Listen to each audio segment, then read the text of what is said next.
ஓம் சாந்தி. April 2, 2025 காலை முரளி பாப்தாதா மதுபன். இனிமையான குழந்தைகளே, நீங்கள் இப்பழைய தூய்மையற்ற உலகில் எல்லையற்ற விருப்பமின்மையை கொண்டிருப்பது அவசியமாகும். ஏனெனில் நீங்கள் தூய்மையாக வேண்டும்.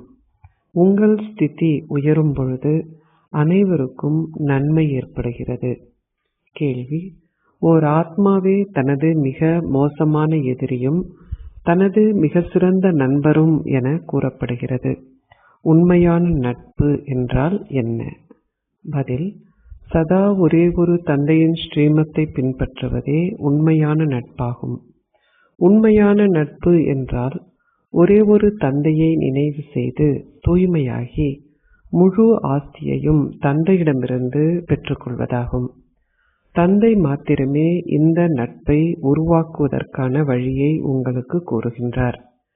சங்கம யுகத்திலேயே ஆத்மாக்களாகிய நீங்கள் ஒவ்வொருவரும் உங்களின் சொந்த சிறந்த நண்பர் ஆகின்றீர்கள். பாடல்: நீங்கள் இரவை உறங்குவதிலும் பகலை உண்பதிலும் கழித்தீர்கள். ஓம் சாந்தி. இப்பாடல் உண்மையில் பக்தி மார்க்கத்திற்கு உரியது. முழு உலகிலும் பாடல்களை பாடுவது, சமய நூல்களை கற்பது, யாத்திரைகள் செல்வது அனைத்தும் பக்தி மார்க்கத்திற்கு உரியதாகும். இந்த ஞான மார்க்கம் என்பதன் அர்த்தம் என்ன? பக்தி மார்க்கம் என்பதன் அர்த்தம் என்ன என்பதை குழந்தைகளாகி நீங்கள் மாத்திரமே புரிந்து கொள்கிறீர்கள். வேதங்கள், சமய நூல்கள், உபநிடதங்கள் போன்ற அனைத்தும் பக்தி மார்க்கத்திற்கு உரியவை. இந்த ஞானத்தின் வெகுமதி முதல் அரை கல்பத்திற்கு நீடிக்கிறது. பக்தி அடுத்த அரை கல்பத்திற்கு நீடிக்கிறது. பக்தி செய்யும் பொழுது நீங்கள் கீழிறங்க வேண்டும். 84 பிறவிகள் எடுக்கும் பொழுது நீங்கள் கீழிறங்கி பின்னர் ஒரு பிறவியில் அது உங்கள் மேலேறும் ஸ்திதி ஆகின்றது. இது இந்த ஞான மார்க்கம் என அழைக்கப்படுகிறது. ஜீவன் முக்தி ஒரு வினாடியில் பெறப்பட முடியும் என இந்த ஞானத்தை பற்றி நினைவு கூறப்படுகிறது. துவாபர யுகம் ஆரம்பமாகியது முதல் தொடர்ந்துள்ள ராவண ராஜ்யம் முடிவடைய உள்ளது. பின்னர் ராமராஜ்யம் ஆரம்பமாகும்.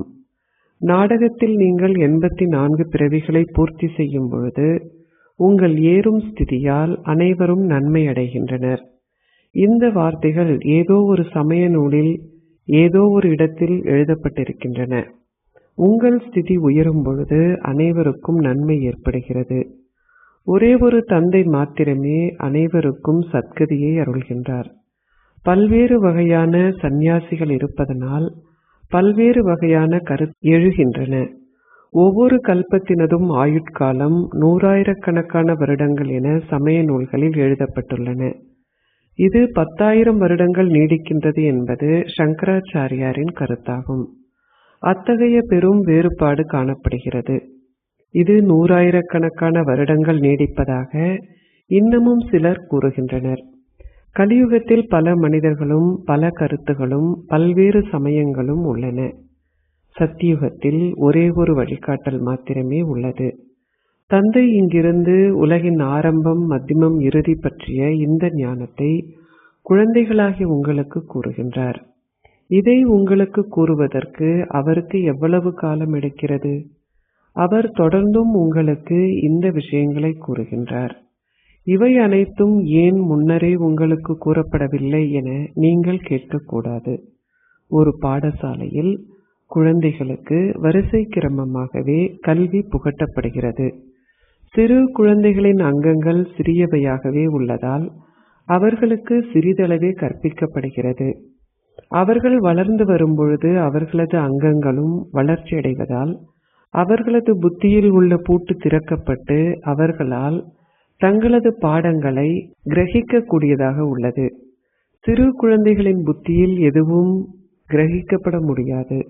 அவர்கள் வளர்ச்சியடையும் பொழுது வழக்கறிஞர்கள், நீதிபதிகள் போன்றோர் ஆகின்றனர்.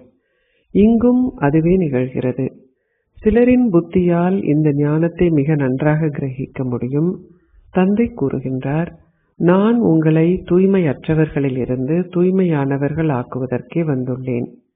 எனவே நீங்கள் இப்பொழுது தூய்மையற்ற உலகில் விருப்பமின்மையை கொண்டிருக்க வேண்டும். ஆத்மாக்கள் தூய்மையாகும் பொழுது அவர்களால் இந்த தூய்மையற்ற உலகில் தங்கியிருக்க முடியாது. தூய்மையற்ற உலகில் ஆத்மாக்கள் தூய்மையற்றவர்கள், மனிதர்களும் தூய்மையற்றவர்கள். தூய உலகில் மனிதர்கள் தூய்மையாக இருப்பார்கள். தூய்மையற்ற மனிதர்கள் தூய்மையற்ற இந்த உலகிலேயே வசிக்கின்றனர். இது ராவண ராஜ்யம். அரசரும் அரசியும் எவ்வாறோ அவ்வாறே அவர்களது பிரஜைகளும் இருக்கிறார்கள். இந்த ஞானம் முழுவதும் புத்தியால் புரிந்து கொள்ளப்பட வேண்டும். இந்த நேரத்தில் எவருடைய புத்தியிலும் கடவுள் மீது அன்பு இல்லை. குழந்தைகளாகிய நீங்கள் தந்தையை நினைவு செய்கின்றீர்கள். உங்களில் சிலர் அவர் மீது உள்ளார்ந்தமாக அன்பு கொண்டிருக்கிறீர்கள். ஆத்மாக்களாகிய நீங்கள் தந்தையை நேசிக்கின்றீர்கள். நீங்கள் தந்தையை இனம் கண்டு கொண்டதால் அவர் மீது மரியாதை வைத்திருக்கின்றீர்கள். நீங்கள் இப்பொழுது இங்கு பாபாவின் முன்னிலையில் நேரடியாக இருக்கின்றீர்கள். நீங்கள் சிவ் பாபா கூறுவதை கேட்கின்றீர்கள். அவரே மனித உலக விருட்சத்தின் விதையும் ஞானக்கடலும் அன்பு கடலும் பேரானந்த கடலும் ஆவார். கீதை ஞானத்தை அருள்பவராகிய திரிமூர்த்தி சிவனான பரம்பிதா பரமாத்மாவே பேசுகின்றார். நீங்கள் திரிமூர்த்தி என்ற வார்த்தையை நிச்சயமாக பயன்படுத்த வேண்டும். ஏனெனில் திரிமூர்த்தி நினைவு கூறப்பட்டுள்ளது. பிரம்மா மூலம் ஸ்தாபனை இடம்பெறுகிறது. எனவே இந்த ஞானம் நிச்சயமாக பிரம்மா மூலமாகவே கொடுக்கப்பட்டிருக்கும். கடவுள் சிவன் பேசுகின்றார் என ஸ்ரீ கிருஷ்ணர் கூற மாட்டார். தூண்டுதல் மூலம் எதுவும் நிகழ்வதும் இல்லை. சிவ் பாபாவால் அவரில் அதாவது கிருஷ்ணரில் பிரவேசிக்கவும் முடியாது. சிவ் பாபா அந்நிய உலகினுள் பிரவேசிக்கின்றார். சத்யுகம் ஸ்ரீ கிருஷ்ணரின் பூமியாகும். எனவே ஒவ்வொருவரின் புகழும் வேறுபட்டது. இதுவே பிரதான விஷயம். சத்யுகத்தில் எவருமே கீதையை கற்பதில்லை. அது பக்தி மார்க்கத்தில் பிறவி பிறவியாக கற்கப்படுகிறது. இந்த ஞான மார்க்கத்தில் அது நிகழ்வதில்லை. இந்த ஞான விஷயங்கள் பக்தி மார்க்கத்தில் இருப்பதில்லை. படைப்பவரான தந்தை இப்பொழுது படைப்பின் ஆரம்பம் மத்தியமம் இறுதி பற்றிய ஞானத்தை உங்களுக்கு கொடுக்கின்றார். எந்த மனிதரும் படைப்பவராக இருக்க முடியாது. நானே படைப்பவர் என ஒரு மனிதரால் கூற முடியாது. தந்தையே கூறுகின்றார், நானே மனித உலக விருட்சத்தின் விதை. நானே ஞான கடலும் அன்பு கடலும் அனைவருக்கும் சத்கதியை அருள்பவரும் ஆவேன். ஸ்ரீ கிருஷ்ணரின் புகழ் இதிலிருந்து முற்றிலும் வேறுபட்டது. எனவே அவர்களின் புகழ்களின் வேறுபாட்டை சரியாக எழுதுங்கள். அதனால் மக்கள் அதை வாசித்தவுடன் ஸ்ரீ கிருஷ்ணர் கீதை ஞானத்தை அருள்பவர் அல்ல என்பதை உடனடியாக புரிந்து கொள்வார்கள். இந்த ஒரு விஷயத்தை அவர்கள் ஏற்றுக்கொள்ளும் பொழுது நீங்கள் வெற்றி பெறுவீர்கள். சிவ பக்தர்கள் தங்கள் கழுத்தை வெட்டவும் தயாராக இருப்பதைப் போன்று மக்கள் ஸ்ரீ கிருஷ்ணருக்காக தங்களை வருத்திக் கொள்ளவும் செய்கின்றனர். அவர்கள் அனைவரும் சிவ பக்தர்கள் சிவனிடம் செல்லவே விரும்புகின்றனர். அதே போன்று ஸ்ரீ கிருஷ்ண பக்தர்கள் தாங்கள் ஸ்ரீ கிருஷ்ணரிடம் செல்வதாக நினைக்கின்றனர். எவ்வாறாயினும் எவரும் ஸ்ரீ கிருஷ்ணரிடம் செல்ல முடியாது. ஸ்ரீ கிருஷ்ணரிடம் தங்களை அர்ப்பணித்தல் என்ற கேள்விக்கே இடமில்லை. மக்கள் பெண் தெய்வங்களிடம் தங்களை அர்ப்பணிக்கின்றனர். அவர்களில் எவரும் தேவர்களுக்கு தங்களை அர்ப்பணிப்பதில்லை. நீங்களே அந்த பெண் தெய்வங்கள். நீங்கள் சிவ் பாபாவிற்கு உரியவர்கள். எனவே அவர்களும் சிவ் பாபாவிடம் தங்களை அர்ப்பணிக்கின்றார்கள். சமய நூல்களில் வன்முறை விஷயங்கள் எழுதப்பட்டுள்ளன. நீங்கள் சிவ் பாபாவின் குழந்தைகள். உங்கள் மனம், சரீரம், செல்வம் ஆகியவற்றை அவரிடம் அர்ப்பணிக்கின்றீர்கள். இதை விடவும் மேலானது எதுவும் கிடையாது. இதனாலேயே மக்கள் சிவனிடமும் பெண் தெய்வங்களிடமும் தங்களை அர்ப்பணிக்கின்றனர். மக்கள் சிவகாசியில் தங்களை பலியிடுவதை அரசாங்கம் இப்பொழுது நிறுத்திவிட்டது. அந்த வாள் இப்பொழுது அங்கு இல்லை. பக்தி மார்க்கத்தில் ஒருவர் தற்கொலை செய்வாராயின் அதுவே அவரது சொந்த எதிரியாகுவதற்கான வழியாகும். உங்களது சொந்த நண்பராகுவதற்கு ஒரே ஒரு வழி மாத்திரமே உள்ளது. தந்தை உங்களுக்கு கூறியுள்ளார், தூய்மையாகி உங்களை முழு ஆஸ்தியையும் தந்தையிடமிருந்து பெற்றுக்கொள்ளுங்கள். ஒரே ஒரு தந்தையின் ஸ்ரீமத்தை தொடர்ந்தும் பின்பற்றுங்கள். இதுவே உண்மையான நட்பாகும். பக்தி மார்க்கத்தில் உள்ள மனித ஆத்மாக்கள் தங்களுக்கே எதிரிகளாக இருக்கிறார்கள். தந்தை ஆத்மாக்களாகிய உங்களுக்கு இந்த ஞானத்தை கொடுக்கும் பொழுது நீங்கள் உங்களின் சொந்த நண்பர் ஆகின்றீர்கள். ஆத்மாக்களாகிய நீங்கள் தூய்மையாகி தந்தையிடமிருந்து உங்கள் ஆஸ்தியை பெற்றுக் கொள்கிறீர்கள். தந்தை சங்கமயுகத்தில் ஒவ்வொரு ஆத்மாவையும் அவரவரது சொந்த நண்பர் ஆக்குகின்றார். ஆத்மாக்களாகிய நீங்கள் ஒவ்வொருவரும் உங்களது சொந்த நண்பர் ஆகின்றீர்கள். அவர்கள் ஸ்ரீமத்தை பெறும் பொழுது தாங்கள் தந்தையின் வழிகாட்டல்களை மாத்திரமே பின்பற்றுவோம் என உணர்கின்றனர். அரை கல்பமாக நீங்கள் உங்களின் சொந்த கட்டளைகளை பின்பற்றி வந்தீர்கள். ஸ்ரீமத்தை பின்பற்றுவதன் மூலமே நீங்கள் சத்கதியை பெறுகின்றீர்கள். இதில் நீங்கள் உங்கள் சொந்த கட்டளைகளை பயன்படுத்தக்கூடாது. தந்தை உங்களுக்கு வழிகாட்டல்களை கொடுக்கின்றார். நீங்கள் தேவர்கள் ஆகுவதற்கே இங்கே வந்துள்ளீர்கள். இங்கு நற்செயல்களை செய்வதன் மூலம் உங்களது அடுத்த பிறவியில் அமரத்துவ பூமியில் நல்ல பலனை பெறுகின்றீர்கள். இது மரண பூமி. எவ்வாறாயினும் குழந்தைகளாகிய நீங்கள் மாத்திரமே இதன் முக்கியத்துவத்தை வரிசை கிரமமாக புரிந்து கொள்கிறீர்கள். உங்களில் சிலரின் புத்தியால் இந்த ஞானத்தை மிக நன்றாக கிரகிக்க கூடியதாக உள்ளது. மற்றவர்களால் அதை கிரகிக்க முடியாதுள்ளது. எனவே ஆசிரியரால் என்ன செய்ய முடியும்? நீங்கள் ஓர் ஆசிரியரிடம் கருணையையோ ஆசீர்வாதத்தையோ கேட்பீர்களா? ஓர் ஆசிரியர் கற்பித்த பின்னர் தனது வீட்டிற்கு செல்கின்றார். குழந்தைகள் பாடசாலைக்கு செல்லும் பொழுது அவர்கள் முதலில் கடவுளிடம் பிரார்த்தனை செய்கிறார்கள். ஓ கடவுளே, என்னை சித்தியடைய செய்யுங்கள். நான் உங்களுக்கு பிரசாதம் படைக்கின்றேன். அவர்கள் தங்கள் ஆசிரியரிடம் எனக்கு ஆசீர்வாதம் கொடுங்கள் என்று ஒருபொழுதும் கேட்க மாட்டார்கள். இந்த நேரத்தில் பரமாத்மாவே எங்களது ஆசிரியரும் எங்கள் தந்தையும் ஆவார். ஒரு குழந்தைக்கு தனது தந்தையின் ஆசீர்வாதம் எப்பொழுதுமே உள்ளது என்பது புரிந்து கொள்ளப்படுகிறது.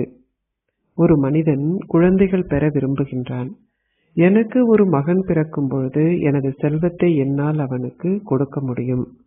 இதுவே ஆசீர்வாதமாகும். தனது தந்தையின் ஆஸ்தியை மகன் பெறுவது நேதியாக உள்ளது. ஆனால் இப்பொழுது அனைவருமே தொடர்ந்தும் தமோ பிரதானம் ஆகின்றார்கள்.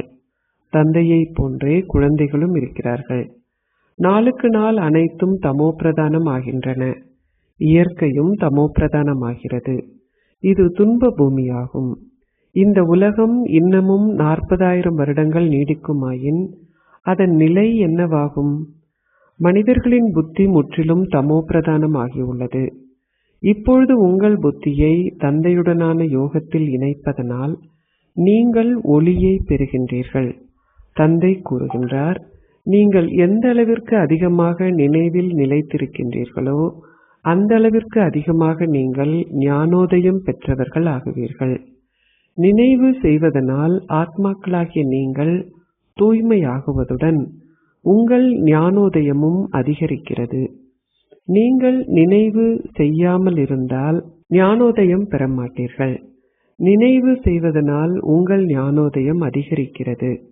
உங்களுக்கு நினைவு இல்லாது விட்டாலோ அல்லது நீங்கள் பாவ செயல்களை செய்தாலோ உங்கள் ஒளி மங்கும். நீங்கள் சதோப்பிரதானம் ஆகுவதற்கே முயற்சி செய்கின்றீர்கள். இந்த விஷயங்கள் புரிந்து கொள்ளப்பட வேண்டும். நினைவு செய்வதனால் ஆத்மாக்களாகிய நீங்கள் தொடர்ந்தும் தூய்மையாகுவீர்கள். நீங்கள் எழுதலாம், ஸ்ரீ கிருஷ்ணரால் படைப்பவரின் அல்லது படைப்பின் ஞானத்தை கொடுக்க முடியாது. ஸ்ரீ கிருஷ்ணர் என்ற அந்தஸ்து ஒரு வெகுமதியாகும். ஸ்ரீ கிருஷ்ணரின் ஆத்மா இப்பொழுது தனது இறுதி 84வது பிறவியில் இருப்பதுடன் இப்பொழுது மீண்டும் ஒரு முறை இந்த ஞானத்தை பெறுகின்றார் என்றும் எழுதுங்கள். அதன் பின்னர் மீண்டும் அவர் முதல் இலக்கம் ஆகுவார். சத்யுகத்தில் 9 லட்சம் பேர் இருப்பார்கள் என்றும் தந்தை விளங்கப்படுத்தியுள்ளார். அதன் பின்னர் அந்த எண்ணிக்கை அதிகரிக்கும். 84 பிறவிகளை முழுமையாக எடுக்கின்ற பல பணிப்பெண்களும் வேலையாட்களும் அங்கு இருப்பார்கள். அது 84 பிறவிகளின் கணக்காகும். முழுமையான புள்ளிகளுடன் பரீட்சையில் சித்தி எய்துபவர்களே முதலில் வருபவர்கள் ஆவார்கள். நீங்கள் தாமதமாக வரும் அளவிற்கு உங்கள் கட்டடமும் பழையதாகவே இருக்கும் என்று கூறப்படுகிறது. ஒரு கட்டடம் முதலில் கட்டப்படும் பொழுது அது புதிதாகவே இருக்கிறது. பின்னர் நாளுக்கு நாள் அதன் ஆயுட்காலம் குறைவடைகிறது. அங்கே தங்க மாளிகைகளே இருப்பதனால் அவை பழமை அடைய முடியாது.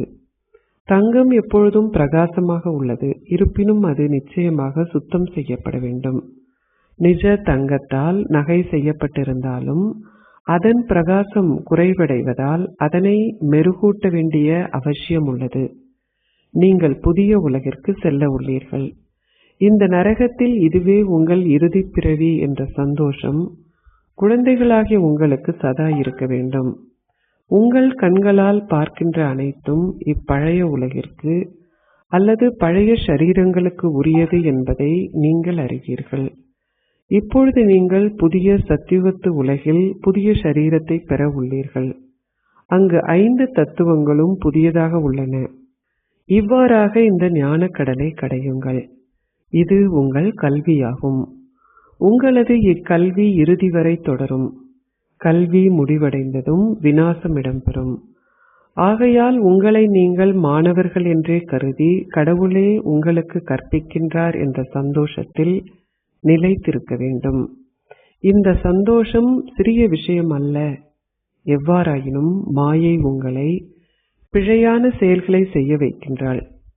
சிலர் 5 முதல் 6 வருடங்கள் தூய்மையாக இருக்கிறார்கள். பின்னர் மாயை அவர்களை வீழ்த்தி விடுகின்றாள். நீங்கள் ஒருமுறை விழுந்துவிட்டால் உங்களால் மீண்டும் அந்த ஸ்திதியை பெற முடியாது. நீங்கள் விழுந்துவிட்டீர்கள் என்பதை அறிந்ததும் நீங்களே உங்களை வெறுக்கின்றீர்கள். குழந்தைகளாகிய நீங்கள் அனைத்தையும் நினைவு செய்ய வேண்டும். ஆத்மாக்களாகிய உங்கள் ஒவ்வொருவருக்கும் உங்கள் சொந்த வாழ்க்கையை பற்றியும் நீங்கள் இப்பிறவியில் செய்துள்ள பாவங்களை பற்றியும் தெரியும். உங்களில் சிலருக்கு மந்த புத்தியே உள்ளது. ஆனால் மற்றோருக்கு தொலைநோக்குடைய பரந்த புத்தி உள்ளது. உங்கள் குழந்தை பருவ வரலாற்றை உங்களால் நினைவு செய்ய முடியும். பாபாவும் தனது குழந்தை பருவ வரலாற்றை உங்களுக்கு கூறுகின்றார். பாபா தான் வாழ்ந்த வீட்டை கூட நினைவு செய்கின்றார். ஆனால் இப்பொழுது அந்த இடத்தில் புதிய வீடுகள் கட்டப்பட்டிருக்கும். உங்களுக்கு 6 வயதில் இருந்து உங்கள் வாழ்க்கை வரலாற்றை உங்களால் நினைவு செய்ய முடியும். அதனை நீங்கள் மறந்திருந்தால் நீங்கள் மந்த புத்தி உடையவர் என்றே அழைக்கப்படுவீர்கள். தந்தை கூறுகின்றார், உங்கள் சுய சரிதையை எழுதுங்கள். அது உங்கள் சொந்த வாழ்க்கை பற்றிய கேள்வியாகும். உங்கள் சொந்த வாழ்க்கையில் நடந்துள்ள அதிசயங்களை உங்களால் அறிய முடியும். காந்தி, நேரு போன்றோரின் வாழ்க்கை வரலாறு பல பெரிய தொகுதிகளை கொண்ட புத்தகங்களாக எழுதப்பட்டுள்ளன. உண்மையில் உங்கள் வாழ்க்கை மிகவும் பெருமதி வாய்ந்தது. இது ஓர் அற்புதமான வாழ்க்கை. இது உங்களின் அதி பெருமதியான வாழ்க்கையாகும். அதனை உங்களால் விவரிக்க கூட முடியாது. இந்நேரத்தில் நீங்கள் மாத்திரமே சேவை செய்கின்றீர்கள். லக்ஷ்மியும் நாராயணனும் எந்த சேவையும் செய்வதில்லை. உங்கள் வாழ்க்கைகள் மிகவும் பெருமதியானவை. நீங்கள் பிறருடைய வாழ்க்கையையும் உங்களுடையதை போன்று பெருமதியானவை ஆக்குகின்ற சேவையை செய்கின்றீர்கள். நன்றாக சேவை செய்கின்றவர்கள் புகழ்வதற்கு தகுதி வாய்ந்தவர்கள் ஆகின்றார்கள். வைஷ்ணவி தேவி போன்றோரின் ஆலயங்கள் உள்ளன. நீங்கள் இப்பொழுது உண்மையான வைஷ்ணவர்கள் ஆகின்றீர்கள். வைஷ்ணவர்கள் என்றால் தூய்மையானவர்கள் என்று அர்த்தம். இப்பொழுது உங்கள் உணவு தூய மரக்கறி உணவு, அதாவது வைஷ்ணவ உணவு ஆகும். அதி முதன்மையான விகாரத்தை பொறுத்தவரையும் நீங்கள் வைஷ்ணவர்கள், அதாவது தூய்மையானவர்கள் ஆவீர்கள். பிரம்மா குமார்களும் பிரம்மா குமாரிகளுமாகிய நீங்கள் அனைவரும் ஜெகதம்பாவின் குழந்தைகள். பிரம்மாவும் சரஸ்வதியும் உள்ளனர். மற்ற நீங்கள் அனைவரும் அவர்களின் குழந்தைகள். பெண் தெய்வங்கள் வரிசை கிரமமானவர்கள். அதற்கு ஏற்பவே அவர்கள் வழிபடப்படுகிறார்கள். எனினும் அவர்களுக்கு அதிகளவு கரங்கள் உள்ளன என கூறுவதில் பயனற்றதாகும். பலரையும் நீங்கள் உங்களுக்கு சமமானவர்கள் ஆக்குவதால் பல கரங்கள் சித்தரிக்கப்பட்டுள்ளன. பிரம்மா 100 கரங்களுடன் அல்லது 1000 கரங்களுடன் சித்தரிக்கப்பட்டுள்ளார். இந்த விஷயங்கள் அனைத்தும் பக்தி மார்க்கத்திற்கு உரியவை. தந்தை உங்களுக்கு கூறுகின்றார், தெய்வீக குணங்களை கிரகியுங்கள். எவருக்கும் துன்பம் விளைவிக்காதீர்கள். எவருக்கும் பிழையான பாதையை காட்டுவதனால் அவரவர்களுக்குரிய அனைத்தையும் அழித்து விடாதீர்கள். ஒரே ஒரு பிரதான கருத்தை விளங்கப்படுத்துங்கள். தந்தையையும் ஆஸ்தியையும் நினைவு செய்யுங்கள். அச்சா, இனிமையிலும் இனிமையான அன்பிற்குரிய, எப்பொழுதோ காணாமல் சென்று இப்பொழுது கண்டெடுக்கப்பட்டிருக்கும் குழந்தைகளுக்கு உங்கள் தந்தை தாயாக இருக்கும் பாப் தாதாவின் அன்பும் நினைவுகளும் காலை வந்தனங்களும். ஆன்மீக தந்தை ஆன்மீக குழந்தைகளுக்கு நமஸ்தே கூறுகின்றார். ஆன்மீக குழந்தைகள் ஆன்மீக தந்தைக்கு நமஸ்தே கூறுகின்றோம். தாரணைக்குரிய சாரம் 1. புகழுக்கும் பூஜிப்பதற்கும் தகுதியுடையவர் ஆகுவதற்கு உண்மையான வைஷ்ணவர்கள் ஆகுங்கள். தூய உணவை உண்பதுடன் நீங்கள் தூய்மையாகவும் இருக்க வேண்டும். உங்கள் அதி பெருமதியான வாழ்க்கையில் மற்ற பலருக்கும் சேவை செய்து அவர்களின் வாழ்க்கைகளை மேன்மையானது ஆக்குங்கள். 2. ஆத்மாவான உங்கள் ஒளி அதிகரிக்கும் வகையில் தந்தையுடன் அத்தகைய யோகத்தை செய்யுங்கள். உங்கள் ஒளியை மங்கச் செய்யும் எந்த பாவ செயலையும் செய்யாதீர்கள். உங்கள் சொந்த நண்பர் ஆகுங்கள். ஆசீர்வாதம். நீங்கள் உங்களின் ஆதி ஸ்திதி என்ற ஆசனத்தில் ஸ்திரமாக இருப்பதன் மூலம் பாதகமான சூழ்நிலைகளை வெற்றி கொள்ளும் மாஸ்டர் படைப்பவர் ஆகுவீர்களாக. பாதகமான சூழ்நிலைகள் ஜட பொருட்களின் மூலமாக வருகின்றன. எனவே ஒரு சூழ்நிலை என்பது படைப்பாகும். நீங்கள் உங்களின் சொந்த ஸ்திதியுடன் ஒரு படைப்பவர் ஆவீர்கள். ஒரு மாஸ்டர் படைப்பவர் அல்லது மாஸ்டர் சர்வசக்திவானால் தோல்வி அடைய முடியாது. அது அசாத்தியமானது. ஒருவர் தனது ஆசனத்தை விட்டு நீங்கும் பொழுதே அவர் தோல்வியடைய முடியும். உங்களின் ஆசனத்தை விட்டு நீங்குதல் என்றால் சக்தியற்றவர் ஆகுதல் என்ற அர்த்தம்.